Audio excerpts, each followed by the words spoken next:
Bahagyang humina ang bagyong Jenny. Ito'y matapos maglandfall ang bagyo sa katimugang bahagi ng Taiwan. Ang update niyan, alamin natin kay Pag-asa Weather Specialist Rhea Torres.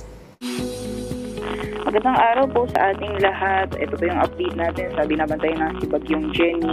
Kaninang alas 10 ng umaga, huli po itong namataan sa layong 180 kilometers northwest ng Itbayat, Batanes. At as of 8 a.m. or 8:10 a.m. ay naglandfall po ito sa Pingtung County, Taiwan. Nagtataglay po itong lakas ng hangin na umaabot ng 155 kilometers per hour malapit sa gitna at pagbugso na umaabot ng 190 kilometers per hour. At sa kasalukuyan, kumikilos ito ng mabagal sa direksyong westward. Sa ngayon po, nakataas pa rin yung tropical cyclone wind signal number 3 sa northern portion ng Batanes, particularly sa Itbayat. Samantalang signal number 2 ay nakataas naman sa nalalaging bahagi ng Batanes. Signal number 1 naman sa Babuyan Islands, northern portion ng mainland Cagayan, northern portion ng Apayao, at northern portion ng Ilocos Norte.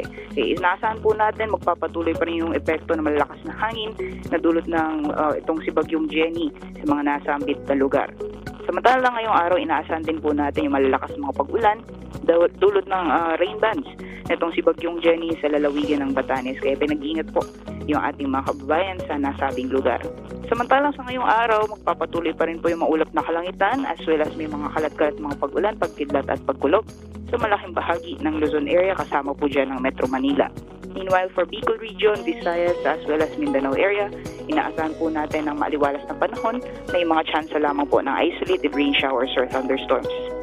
Meron din po tayong nakataas na gale warning sa mga baybayin sa Northern Luzon, kaya patuloy po yung ating paalala sa ating mga kababayan na kung maaari ay wag po muna tayong pumalaot dahil inaasahan pa rin ang maalon hanggang sa napakaalong karagatan.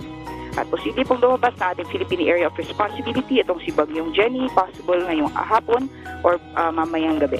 Update natin patungkol sa ating mga dams.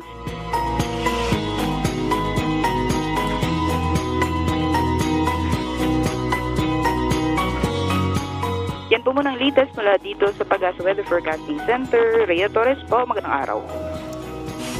Maraming salamat Pag-asa Weather Specialist Rhea Torres at paalala muli sa ating mga kababayan para maging ligtas sa lahat ng pagkakataon mula sa epekto ng pabago-bagong panahon. Ugaliing tumutok dito lang sa PTV Info Weather.